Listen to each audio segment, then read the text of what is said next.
It is my pleasure to introduce today's presenter, Bert Penny. Bert has over 30 years of IT consulting and teaching experience, including Azure, Windows NT, Windows Server, Windows XP, SharePoint, System Center, Hyper-V, Cloud, and many others. Bert, it's all yours. Let's get started. Well, thank you, Jim. And good morning, everybody. Okay, so for this this webinar, what we're going to start with is I'd like to look at, being this a fundamentals class, look at when we talk about a cloud, what are we talking about? What is the actual definition of a cloud? And you'll see that there are things like we do have compute power, we've got storage, networking, analytics, all that stuff. But the definition of a cloud tends to be somewhat nebulous. Okay. So sometimes we run into things like, for example, you may have somebody who figures, well, if I set up a server in my basement and install some sort of email software on it and then start selling mailboxes off of that, then I got a cloud, right? Well, people do make that claim, but technically, no, that's not accurate. So what I'd like to do is have a look at what are all of the parts and pieces, and not just like, for example, here we've got the compute power, storage, networking, and analytics. Well, I can provide those things without actually having a cloud. So the question then becomes, well, what's the difference? Okay, so how do I know when something actually is a cloud and when it's not? So the parts that we're going to look at are things like elasticity, high availability, scalability, agility, economies of scale, fault tolerance, and security. And you'll find that some of them. So for example, fault tolerance, technically we could say that that is a subset of high availability. And we'll look at the difference between them. We'll see how we can run into, there's some overlap amongst these things. But basically, if one or more of these particular features aren't included in what it is that you're looking at, then what you're looking at isn't a cloud. Okay. So to go through them a little bit at a time, let's first look at elasticity. Now, elasticity, there's a number of different ways of doing this, but elasticity basically refers to the ability of a system to be able to respond to changes in demand. Now, elasticity can be done in two ways. It can be done manually, or it can be done automatically. Okay. And then within the automatic, in most systems, it can be done two ways there as well. One is on a schedule, and the other is based on metrics. Okay, so the schedule is fairly self-explanatory. If I know ahead of time, so I've got this system running and I've got so many resources associated with it to provide whatever that service, that application, whatever it is, but I know that at a particular point in time that the demand is going to jump, I can schedule for the amount of resources associated with that or provided for that can be increased. Okay, but most of the time I don't know that. Most of the time I can't predict. I know that yes, the demand is variable, that it does go up sometimes quite high and so on, but I don't know when that's going to happen. So I don't have the ability, or I don't have the enough information in order to schedule it. In that case, we use metrics, and metrics can take a number of different approaches. We can have, oh, sorry, somebody just said the audio is choppy. Is that true for everybody? Anybody else having audio's okay? Okay, good. I know it's always tricky doing these things that, when the audio kind of goes funny. Um, on the metrics part of the scaling, probably the most common one you'll see is CPU. So you can specify, when the CPU utilization across all of the resources. So here on the slide, for example, we got a bunch of virtual machines that are providing a service. When the CPU utilization, the average utilization across all of the existing instances of these virtual machines gets higher than a certain level. A lot of people will use 75% or 80%, and it stays there for a couple of minutes. I want to add some additional resources. So you can see here, we're going from, say, 3 virtual machines, and we're working our way up to eventually we get to 6. Okay. Now, equally important on this is when the demand drops. If I go up to 6, let's say 3 is my normal. That's all that's necessary. Well, if I go up to 6, I don't want it to stay at 6, right? It's if the demand drops. So we can also specify in here that if again, I'll continue with the CPU utilization, if it drops to below, let's say 25% as an average across all of the existing virtual machines, I want to get rid of probably one virtual machine, although we could get rid of multiples. This is referred to as the elasticity. It's stretching and then it's contracting based on some criteria that we specify. Okay. And this is a very important uh, function and property of a cloud. Okay. Traditionally, we've had problems with on-premises environments where, I'm trying to do some capacity planning we got this new system that we're going to be rolling out, and um, I'm going to be um, doing some capacity planning and stuff. But traditionally, what we had to do was we had to look at whatever the peak is here and basically deploy either for the peak or maybe slightly lower, which meant we had a bunch of resources that were sitting there doing nothing most of the time. When you get into the cloud, because we have the elasticity, I don't have to pay. There's no point in me paying for 6 virtual machines running when I really only need 3. Okay, so it will add resources when necessary and remove the resources when they're no longer required. And it just keeps on continuing doing this, right? Adding and removing resources as the demand changes.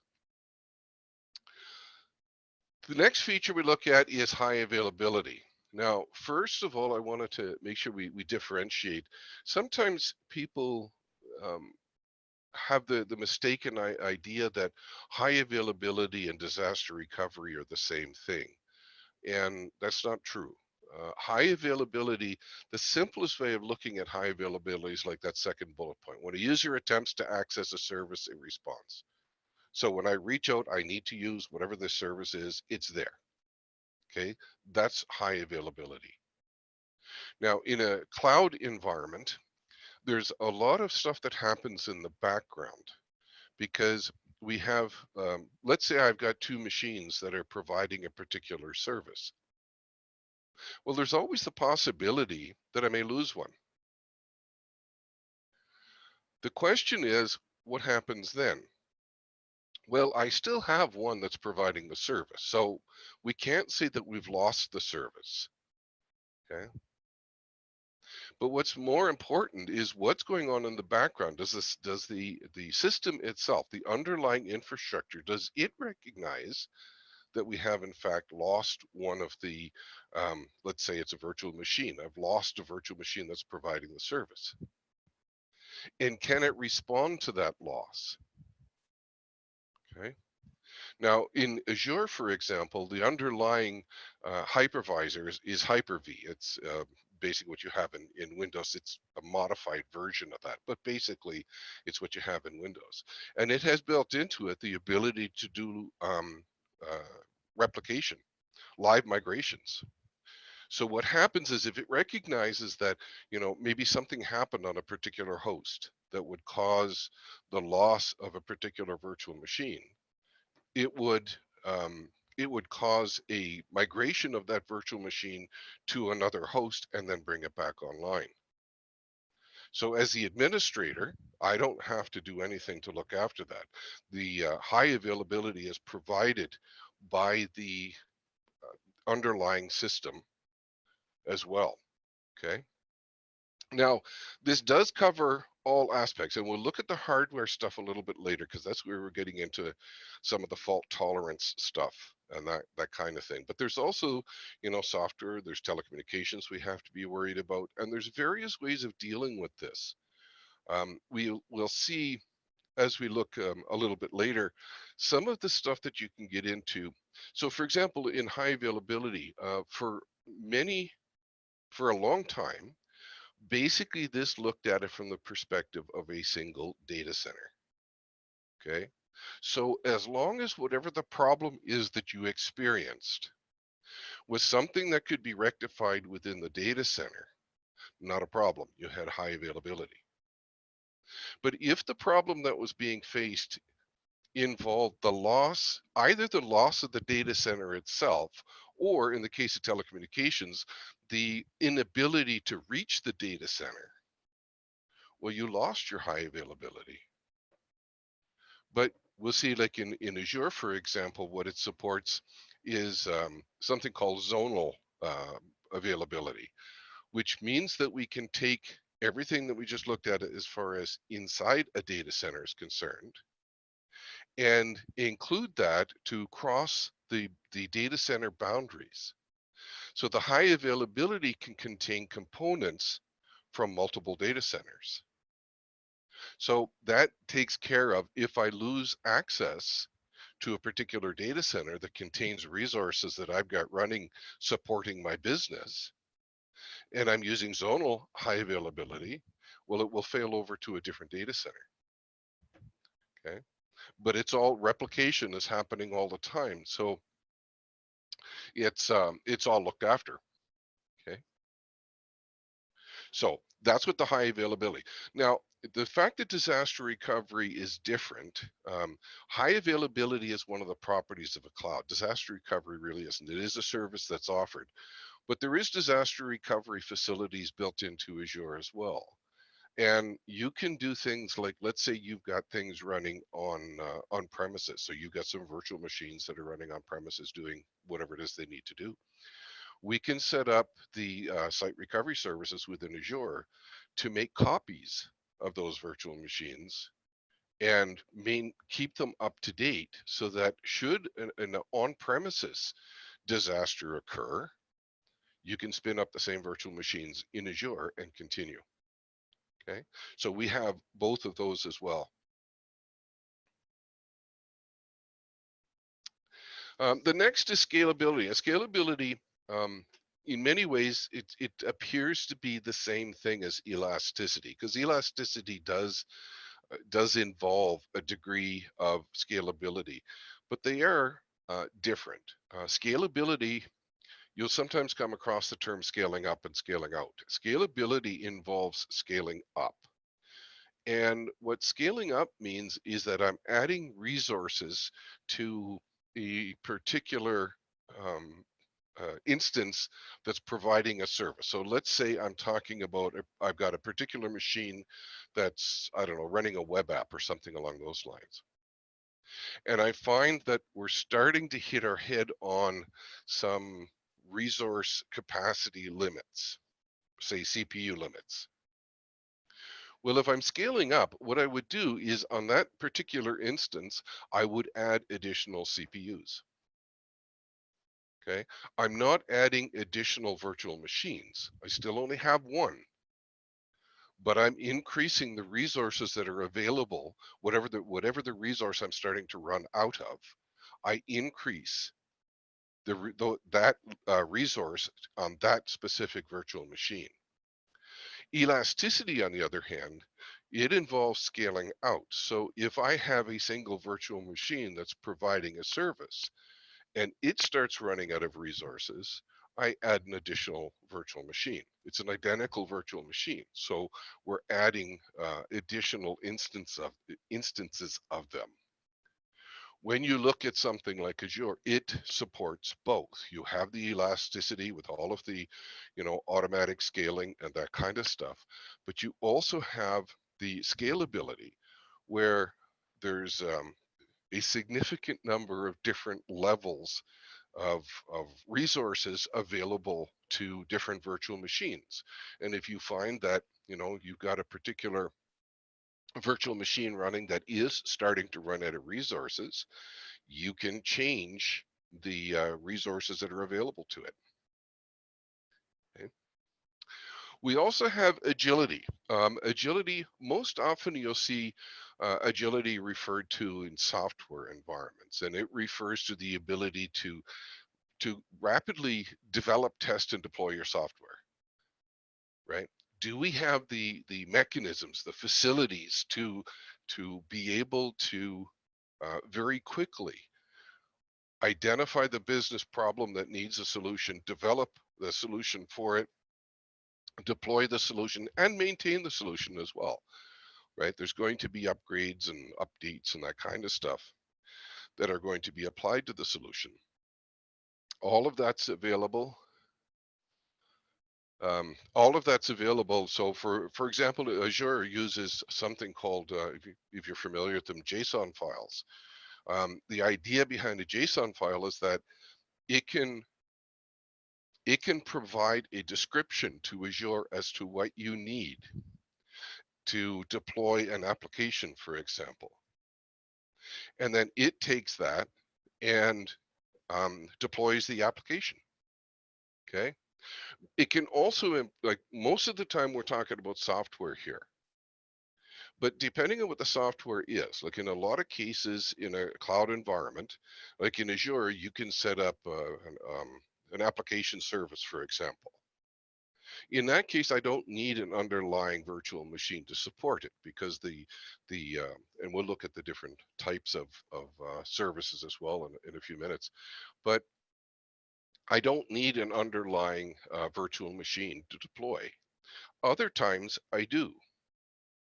So if I'm going to deploy a particular piece of software and it requires a virtual machine to run on, then obviously part of that agility is going to include that infrastructure support as well, the deploying of the virtual machine with the correct operating system and the correct resources associated with it and so on, and then the software gets deployed to it. All of those things can be done through the use of JSON files. The and as a result, we get very quick turnaround times. We also get economies of scale. Now, economies of scale, we've seen this for a long time. Anytime that you can have something where you have more people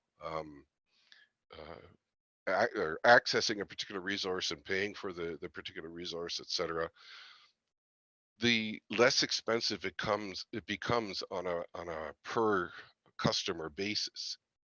Now, some of the things don't deal directly with the compute environment. Things like air conditioners, for example.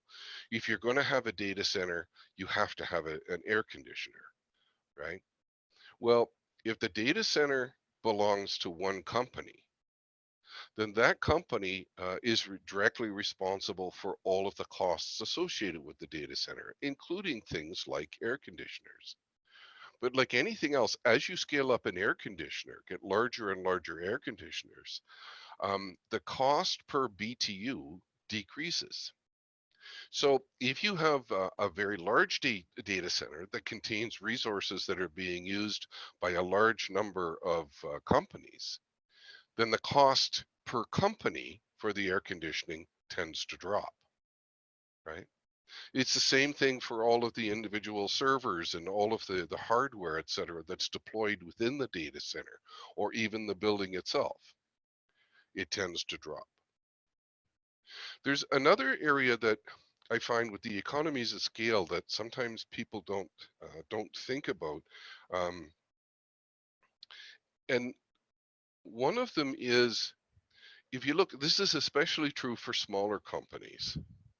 A smaller company might identify that, it would be really handy if we had that particular piece of hardware in our environment, but it's really expensive and we can't afford it.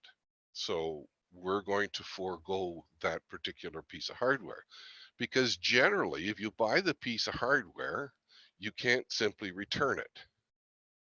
So the companies go without.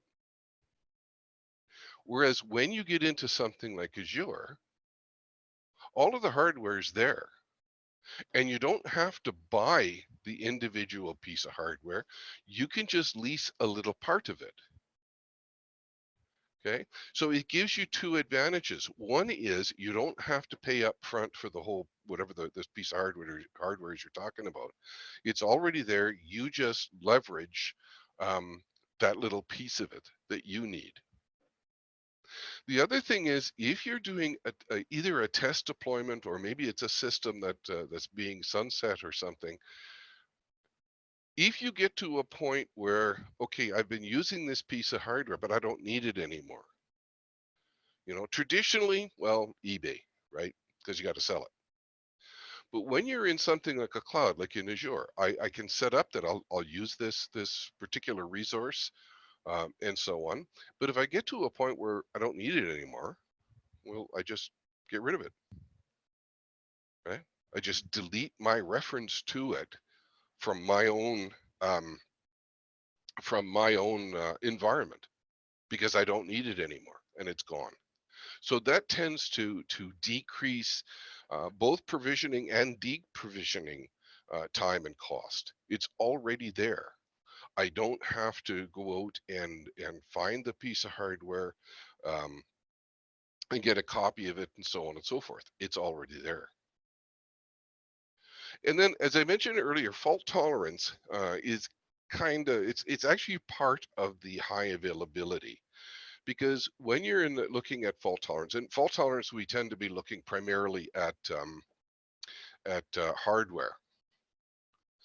What I don't want to have happen is have a situation where I have this particular application that's running, or this resource, whatever it is, that's providing functionality for my company, and then an individual piece of hardware fails, and that could be like a router or a switch, or anything like that, any underlying, a host, power supply, anything along those lines.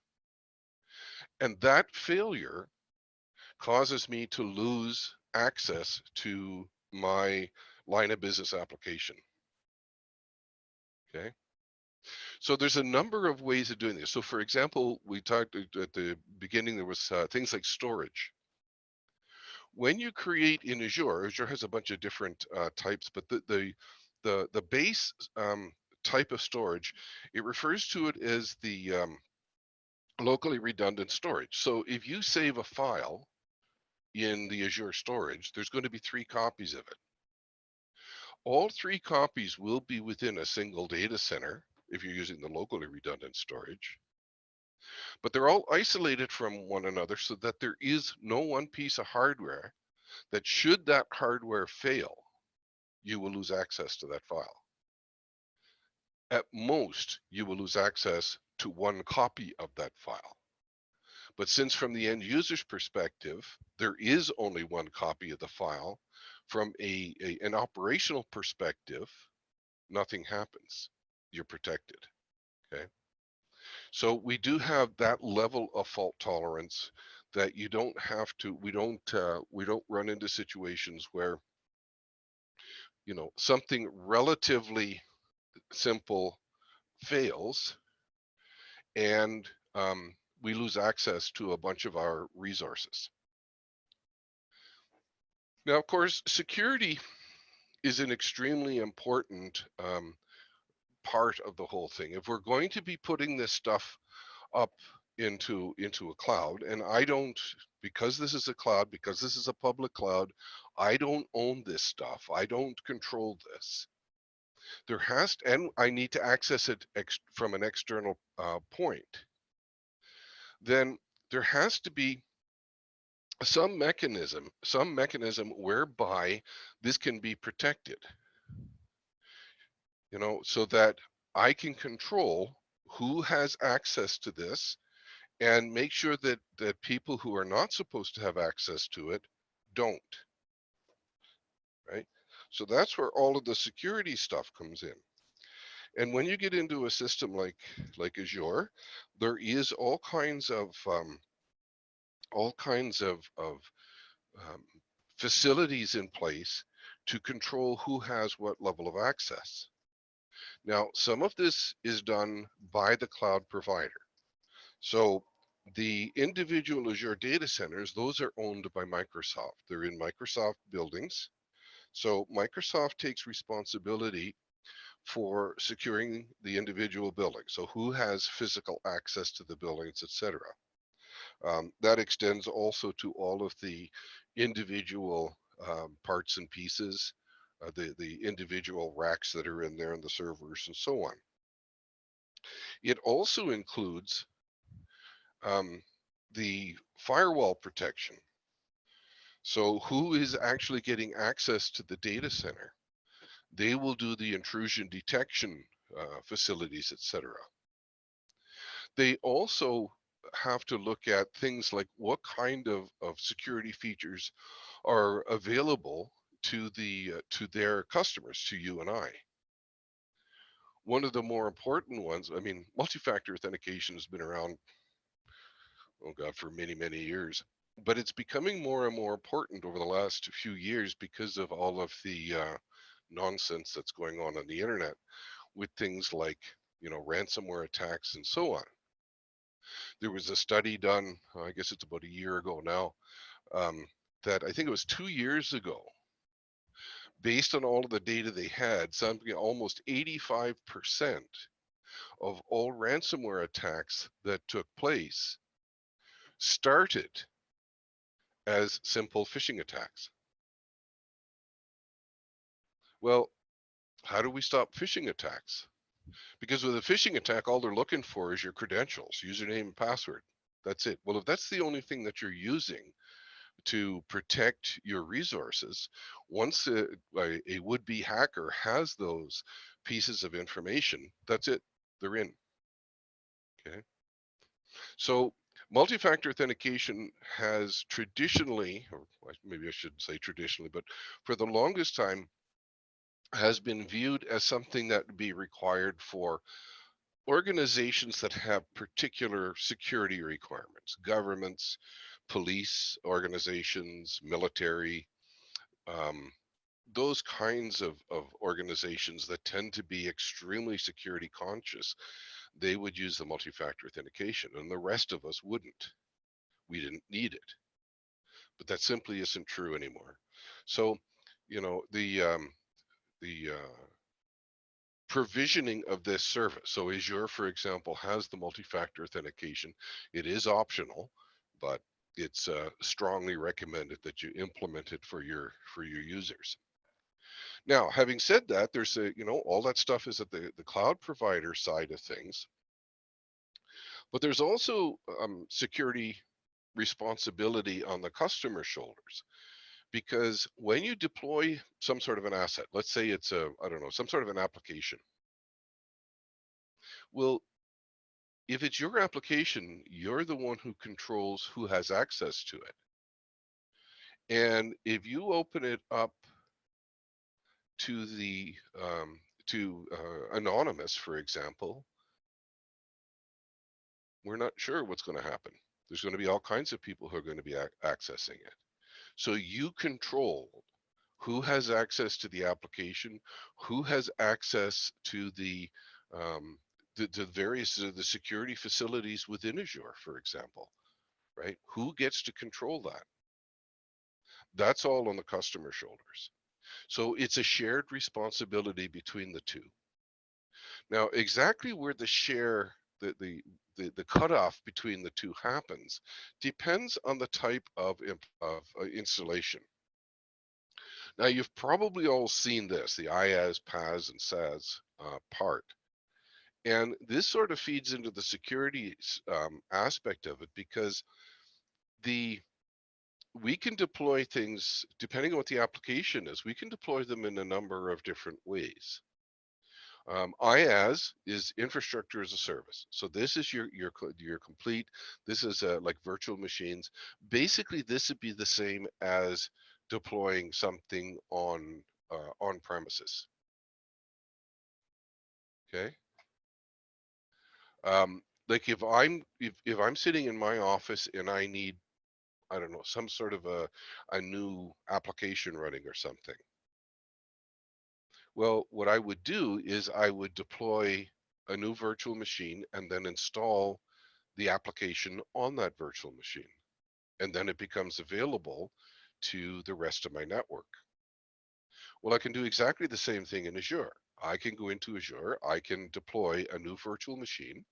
Once it's deployed, I can log on to that virtual machine and then install whatever software I need. And that's referred to as IaaS. Now, in this case, from a security perspective, I would then be taking a greater responsibility for the security facilities in an IaaS environment than in either of the other two. And the reason for that is because when I create a virtual machine, I'm going to put an operating system on it. It's going to be Linux or Windows. But now I control the security of that operating system. Microsoft doesn't, right? This is mine. When we get into PaaS, PaaS is a little bit different. So it's platform as a service. I can still provide generally the same services, but the difference is, what am I responsible for?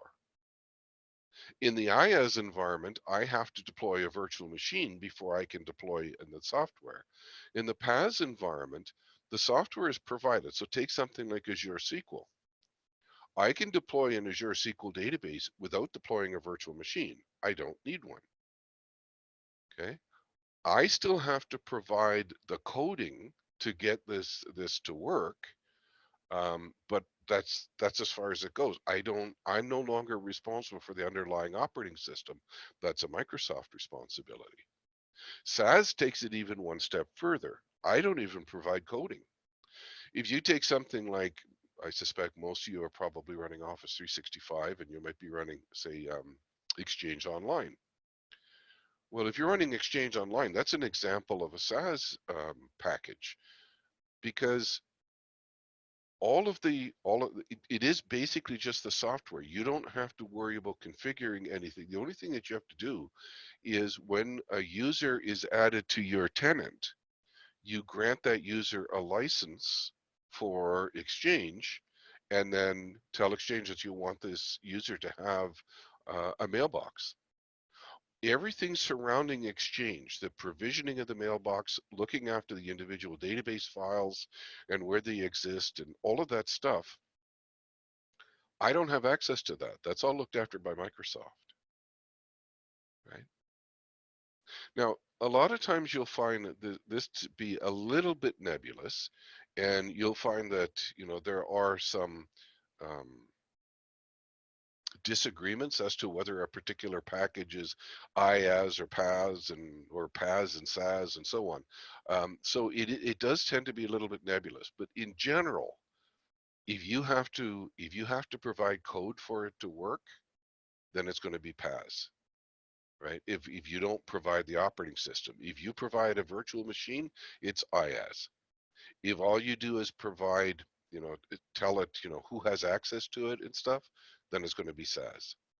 And there's the list of SaaS applications. I use Exchange as the example just because most people are familiar with it and probably use it. But that is certainly not the only one. There's a fairly large presence of SAP, for example, in Azure, and that would be another example of a SaaS installation. And of course, the list of which SaaS applications are available, it keeps growing constantly. So All that kind of stuff is available, and that's what you're going to see.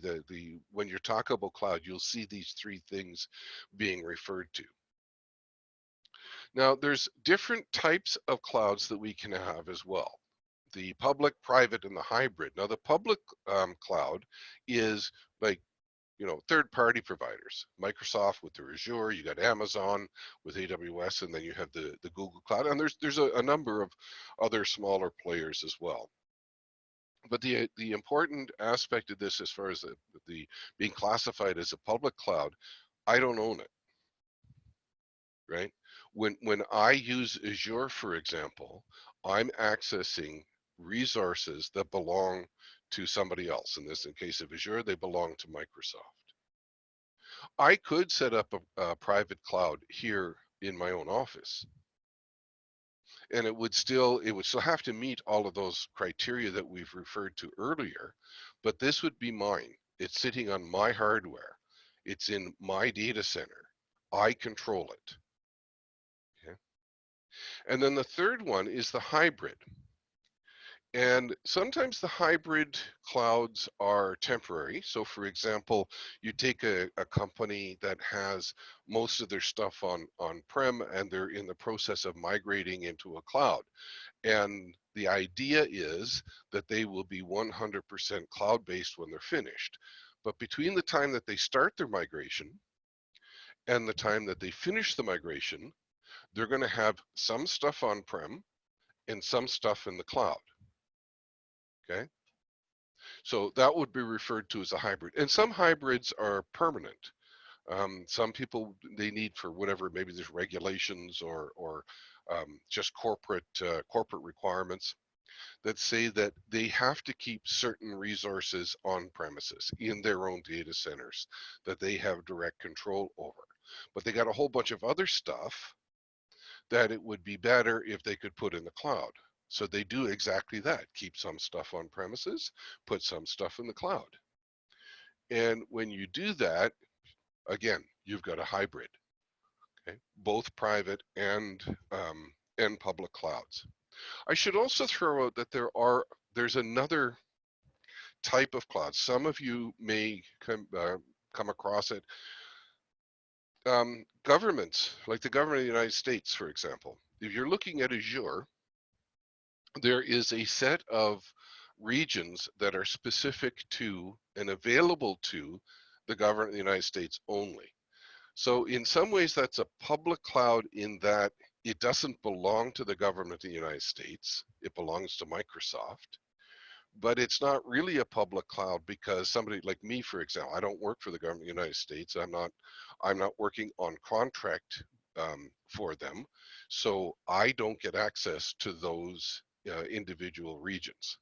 Okay, so it's a public cloud in that it's the ownership is not in the hands of the people who use it, but it's not public in that it is the access is very restricted. So you do find that, and then there's a few countries that do that, but if you do work for the government of the United States or you're working on a contract for the government of the United States, you will probably have access to those regions. Okay. Okay, so we have any questions? Thanks, Bert. That was great. We do have a bunch of questions in the chat box, but I just want to make sure everyone's aware. We have Bert for the next 19 minutes. So if you guys have any questions about this topic, love to get them out there so Bert can provide some answers. All right, Bert, the first one I have, are there special Azure regions? Is Azure specific to nations? Does India have such a region? Oh yes, there's the only continent currently on the planet that doesn't have an Azure region is Antarctica. Probably because they couldn't find anybody to support one there, but yes, there are regions in every country. Now, whether you use a region in a specific country or not, most of that tends to come down to the legal aspect of things, right? When you're looking at things like healthcare data, financial data, and so on, most countries have rules and laws that state that you can't take that data and store it outside of the country. So then you would be restricted to, at least for that data, using a region inside your country. And yes, India does have, not every country has regions though. So for example, if you're looking at South America, the only country in South America that has an Azure region is Brazil. Okay. But, and I'm not sure about in Europe. I know there's regions in Germany, in France, in England, and Ireland. But I don't know about some of the smaller countries like Luxembourg or some place like that. I don't know if they, as far as I know, they don't, there's no region in there, but there are European regions. Okay. Thank you, Bert.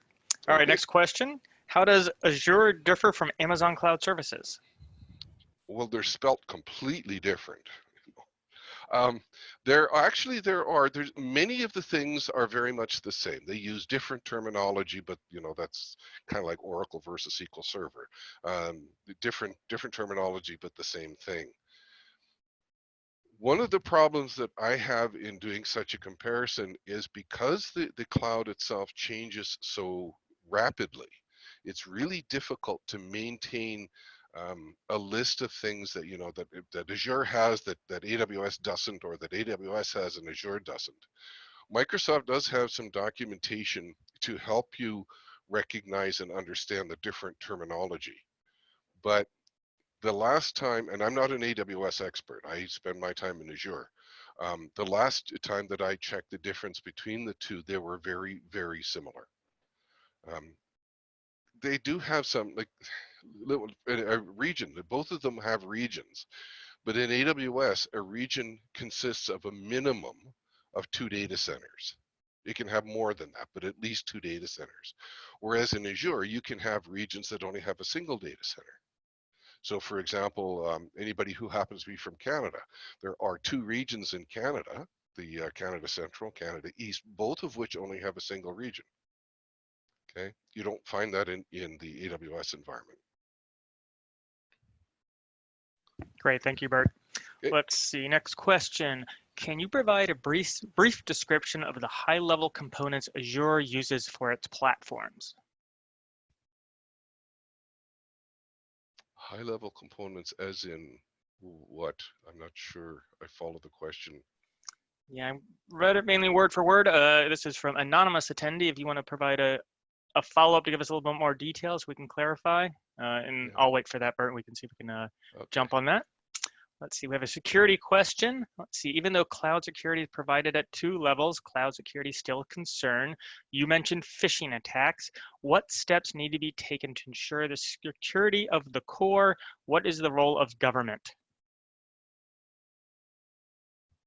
Wow. I'm not sure government has a huge role in, like, government would have a role in identifying, going back to what I was saying in the last answer about what data can be stored inside the country versus outside the country, and the environments in which particular types of data can be stored. But when it comes to the security stuff, unless you're actually talking about government-owned systems, the government doesn't control what kind of security I put on my systems, for example, right? I mean, there can be laws if you're in a HIPAA compliant kind of an environment, then there's a whole bunch of rules and regulations that you have to abide by that are stipulated by HIPAA. But if you're not in the HIPAA environment, then none of the HIPAA stuff is applicable to you, right?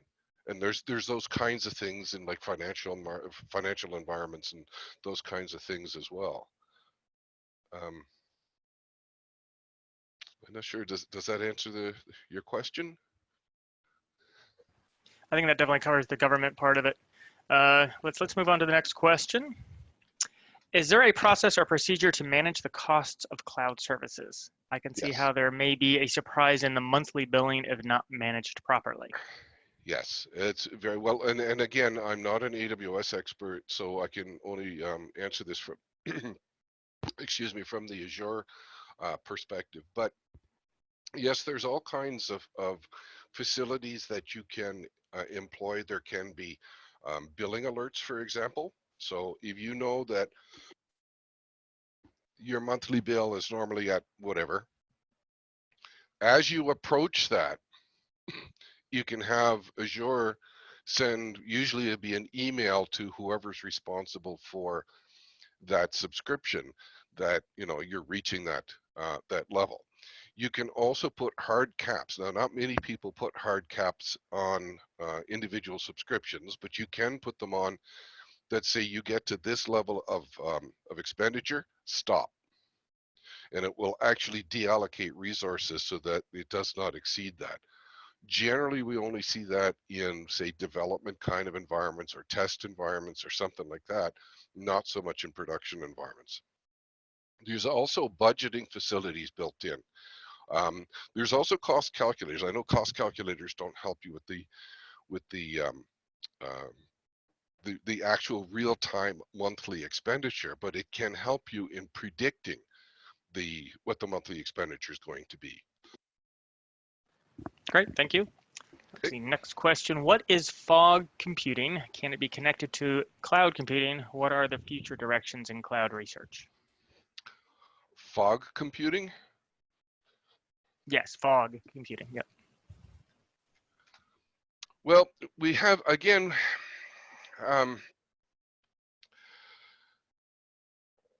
how do we put this?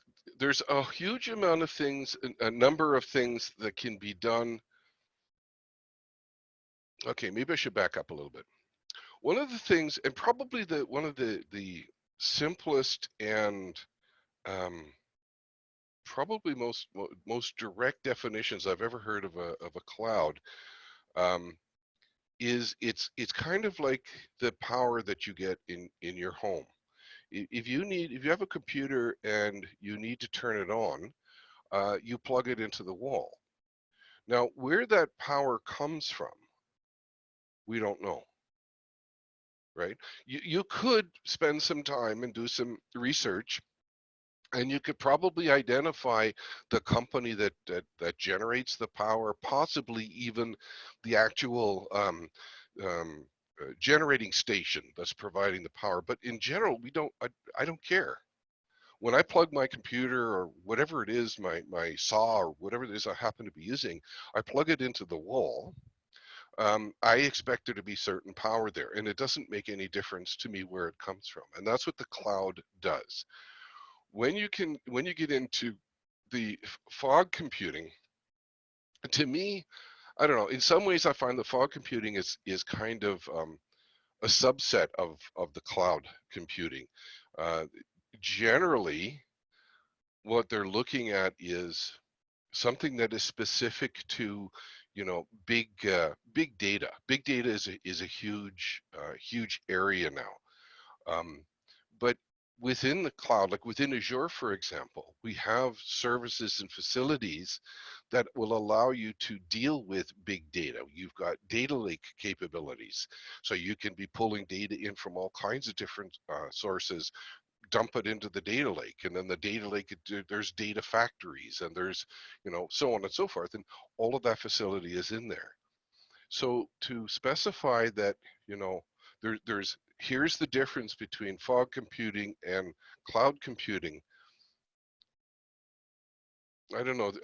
I'm not sure that you could really nail it down to a specific difference, since, as I say, the fog is in, at least from what I've seen, is a subset of the cloud.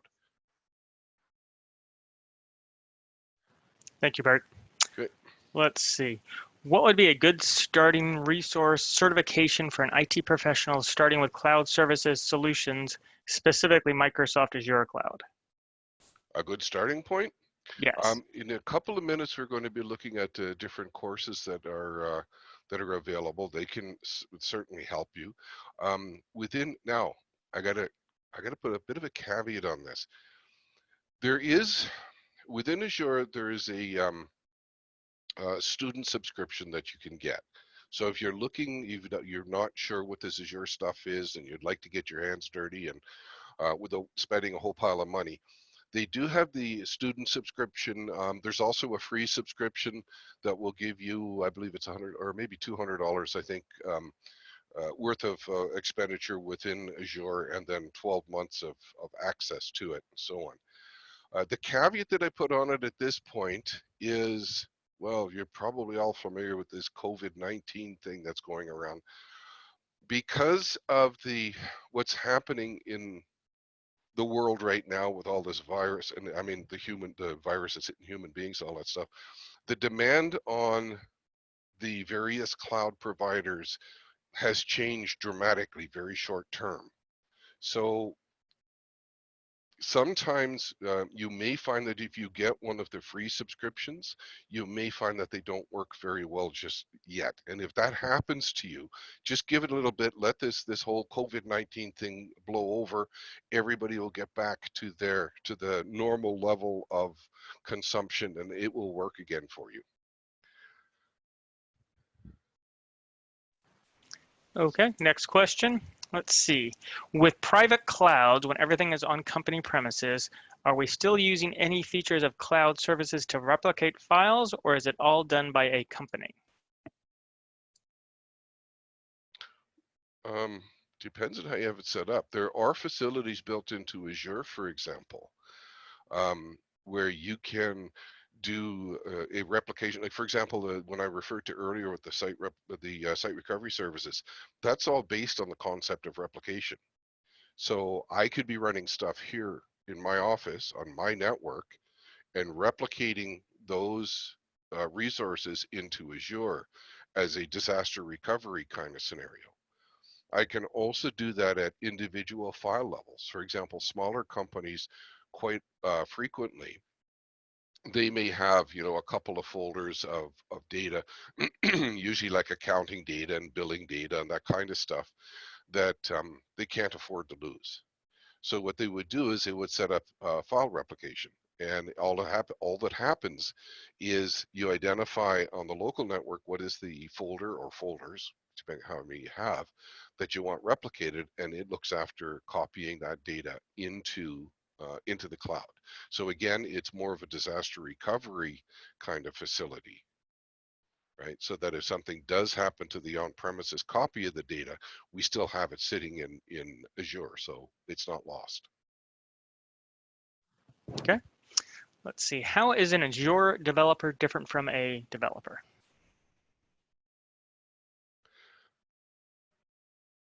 I'm not so sure I would say that there is. I guess it depends on what you refer to as the developer. I mean, if you've got somebody sitting in the back corner writing in COBOL, that person's probably not developing for Azure. Having said that, if you have people in your company working on premises who are developing web apps and deploying them against your own web servers, and it doesn't matter whether the web server is, like a Microsoft IAAS or it's a Linux box or something like that. In that case, there really isn't necessarily any difference, because the difference between the two is the target of the deployment, not the technology involved. The technology could be exactly the same, but the target of the deployment is different. So for example, I guess it's 2 years ago now, Microsoft bought GitHub, and GitHub, the GitHub website has been developed for years as both as a repository for code. It's been used as a source code control, and it's also been used as a deployment facility. Well, you can use it for all of those functions in an Azure environment, because the deployment from GitHub doesn't dictate that you must deploy to such and such, right? You specify where you want it deployed to, and Azure supports GitHub as a deployment point. So the short answer is it depends on what the on-prem person is doing, but by and large, they can be exactly, except for the destination of the deployment, they can be exactly the same. Great, thanks, Bert. Yeah. Let's see. This is in response to, I think, from the last SaaS and PaaS slide. Does it mean that the SaaS and PaaS models do not require a data center type infrastructure or physical space? Oh, no, everything needs physical space. Like, are you talking from the customer perspective? I mean, obviously, like you quite often in a cloud environment, you'll come across terminology like, you know, serverless computing. Well, can I actually set something up that executes some code without having a server? Well, no. There's got to be, at some point, there's got to be some physical stuff, right? There's got to be a CPU there somewhere. There's got to be some memory. There's got to be some storage stuff. So when they talk about serverless computing, what they're generally talking about is an environment in which the server that actually looks after all this stuff isn't yours. You don't control it. You don't have access to it, right? So when you're dealing in a PAAS or a SAAS environment, some of the things, like even little things, like for example, I use the Azure SQL as the example when I was talking about PAAS. When you have a database, let's say you're running a database on-prem, or it doesn't matter, it could be an IaaS solution in Azure, and you're trying to decide, can I take this and migrate this into a PaaS solution? One of the things you have to look at is the application that's using the database. Because if the application has a requirement that it needs to reach out to the local hard disk on the SQL box to access some sort of a file. Well, when you're in a PaaS environment, you don't have that underlying access to that underlying server. So you don't have access to a quote unquote local disk. So that code may not work. There are ways that we can get around it, but the bottom line is, because in the IaaS environment, I can have complete access to the local server machine, whereas in the PaaS environment, I do not. Okay, so there are some differences there. Thanks, Bert. Good. Okay. That's pretty much all the time we have questions. We're almost at the top of the hour, so I have a few more things before we shut everything down. But first off, thank you, Bert. I hope everyone enjoyed today's webinar. If you'd like to learn more about this topic, we recommend our two Azure Fundamentals courses. Oops. But in this time of social distancing, I do want to remind everyone that GK's entire Microsoft portfolio is offered in virtual or on-demand formats to enable you to continue to build your Microsoft skills safely. And a little bit more, as an attendee of today's webinar, we'd like to help you take the next step. Use these discount codes to save 25% off your next Global Knowledge course. Use Webinar 25 in the US and CA Webinar 25 in Canada. Finally, be sure to continue to visit the Global Knowledge website to access additional free resources like technical articles, white papers, and other webinars. Thank you, everyone. Stay safe and have a great rest of your day. And thank you again, Bert. Thanks, Jim. And thank you, everybody.